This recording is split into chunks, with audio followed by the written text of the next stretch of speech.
Nandada ako ng dala, tapos hindi pala siya naka-record. Ayan. Hi! Welcome! My name is Nak, and welcome to my channel. Welcome back sa mga laging nanonood. And of course, welcome sa mga bago. Hi! So this is March.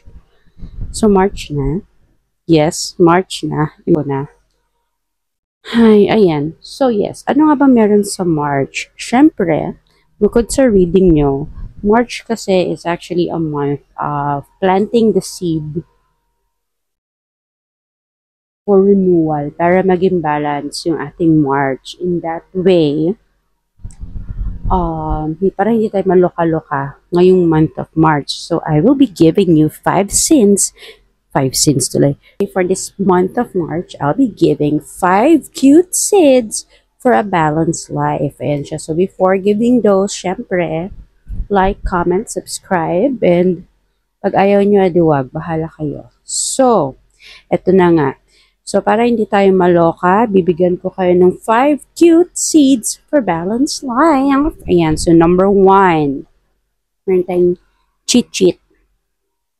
Ayan.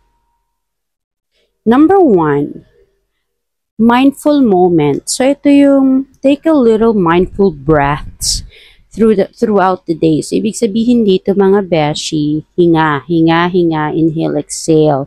So, bago ka mag-react, bago ka ma-stress, bago ka ma-high blood, inhale, exhale. Ayan, wag puro tayo hinanakit o puro galit. Diyos ko, baka sumikip yung mga dibdib natin. Wag puro hinanakit, baka sumikip ang dibdib. Ayan, baka ma-high blood tayo. So, chillax lang. So, we should have a mindful moments for this month of March. Okay? Number 2, self-love notes. Say kind words to yourself. You deserve it. Wag mo laitin yung sarili mo, bakla. Diba? Sabihin mo, paggising mo sa umaga, ang ganda ko, ang guwapo ko. Ayan. Pagising mo sa umaga, sabihin mo na yun. Kasi nga, ikaw na lang ang cheerleader ng buhay mo. I-cheer mo naman yung sarili mo. Diba? Hindi yung puro ikaw i-cheer mo yung ibang tao. I-cheer mo din yung sarili mo. Pagharap mo sa salamin, sabihin mo, ay, Julina. Ay, mali. Ay, Latina. O mga ganyan. Yung mga uso ngayon. Ang sarap mo. Again, Latina. Self-love notes. Always say that to yourself. Especially pag kagigising mo lang, nakakaloka ka. Okay, number 3.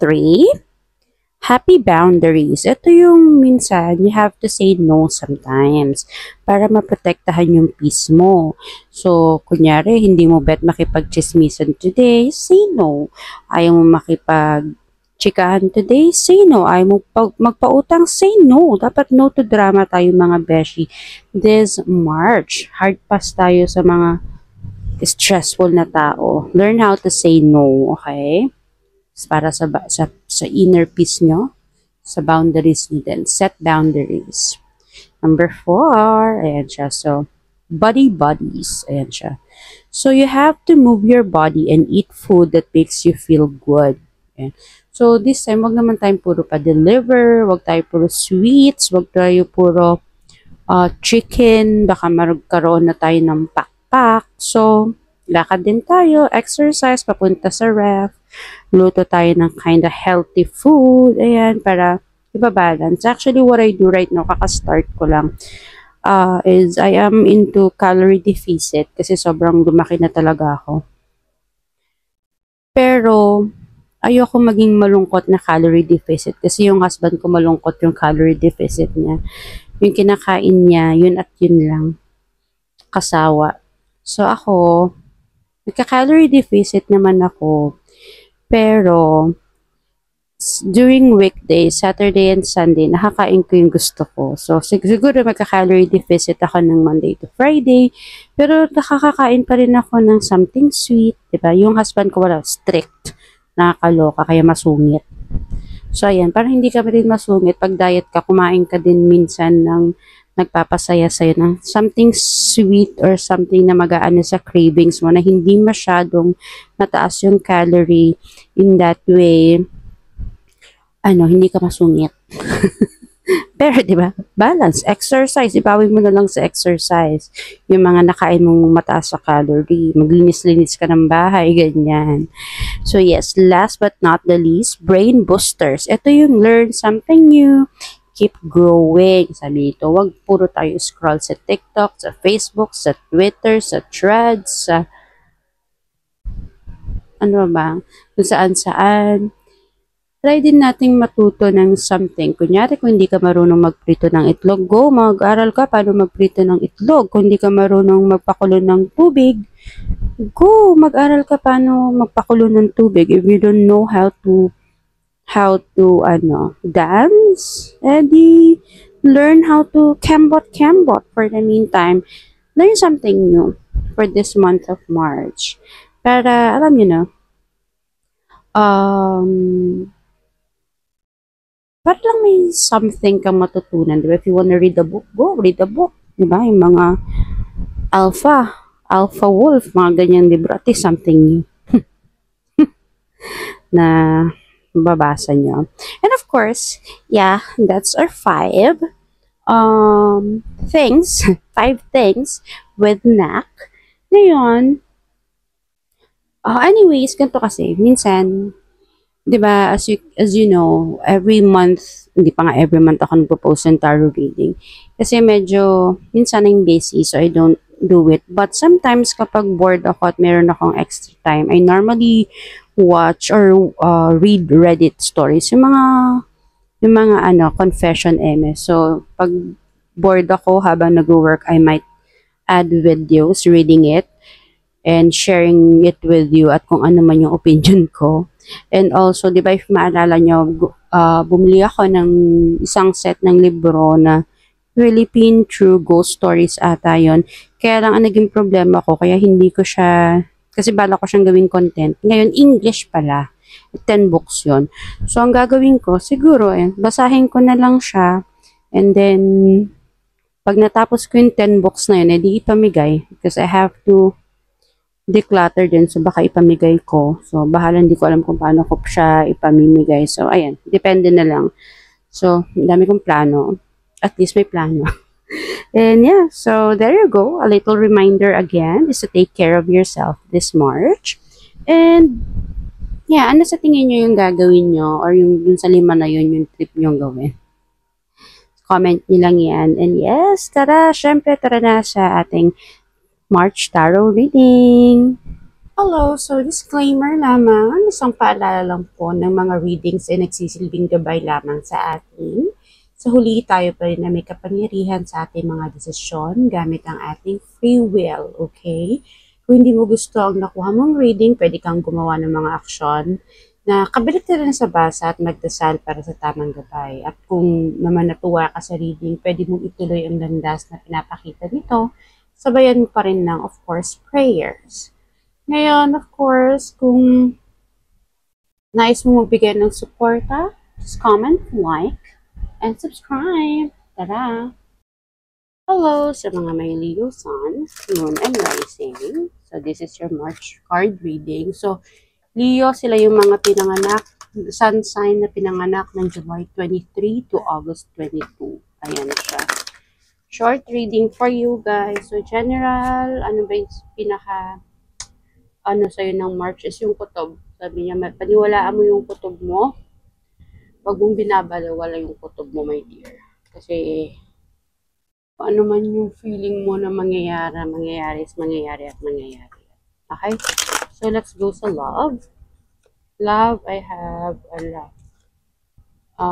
Hermit and 4 of siguro sa mga single dyan, this is not the best time for you para makipagrelasyon. You really have to think about it. May mga bagay, may mga tao kasing lumalapit sa'yo, maraming nandiligaw sa'yo, or marami kang gusto.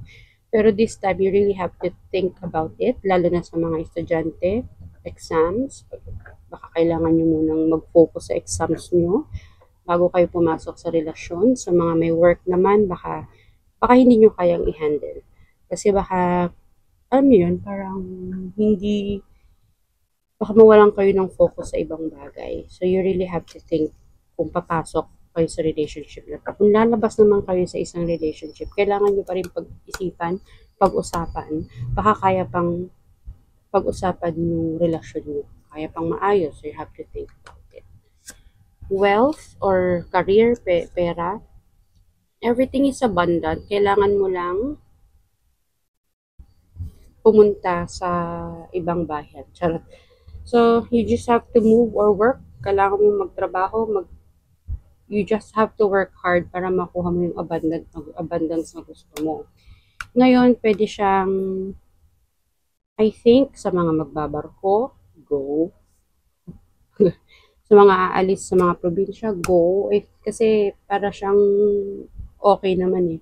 And also, pwede itong mag-apply sa mga dating naka-work at home. Baka kailangan mong bumalik ng office kasi hindi mo na nakukuha yung dati nakukuha mo before sa work from home. Depende sa'yo. Or pag sa office ka, bet mo mag-work from home ko. Mag-work from home ka. You have to shift. You have to move. You have to do something para maalis ka sa magulo at stressful na situation ngayon when it comes to money, career, and abundance. So, you have to move. Galaw-galaw. Para galaw-galaw, para hindi, nakalimutan ko yung rhyme mo. Basta yun, galaw-galaw. So, general reading is, I have here Page of Swords and Page of Wands. So, parehas na page yung dalawa. So, there are things that you really have to think about para mag-move sa career mo. Mukhang career kasi siya. So, parang you have, sabi ni Page of Swords, there are things that you really have to do or to think about. Mga ideas, magagandang ideas para maging abundant. Pwedeng, if you're into business, create something na maganda sa business mo. Marketing strategy siguro para mas lalong gumanda yung career mo. Para siyang, sa career kasi para siyang you have to think outside the box. Kung ano yung gagawin mo in that way, mas gumanda yung mga yung pera mo or buhay mo. So, kunyari sa mga nagtatry mag-vlog, nagtatry maging vloggers, ganyan siya. Siguro you have to try something new. Lumabas ka sa dati mong ginagawa. I-try mo naman maiba. In that way, baka yun yung pumatok sa ibang tao. Para siyang ganun. So, you have to have a new idea.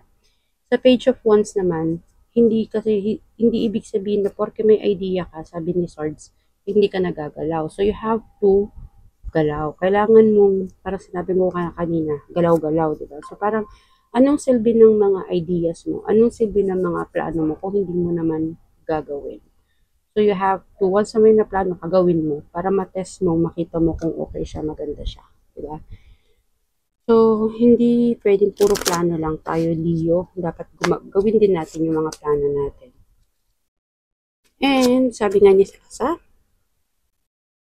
unang kagat, tinapay lahat. So, ibig sabihin yan, my dear, if hindi natin idadaan sa joke, so parang ibig niya sabihin dyan na first try, hindi siya ganun, huwag kang mawawalan ng pag-asa sa first try mo. Pwedeng kulang, pwedeng may something na mali, that's why hindi siya kumagat hindi siya naging effective. So, you just have to try, and try again. Sabi ni Sasa, friend. Ayan, so that's all for my Leo, Gemini, Leo, Sun, Moon, and Rising. Thank you. Bye-bye.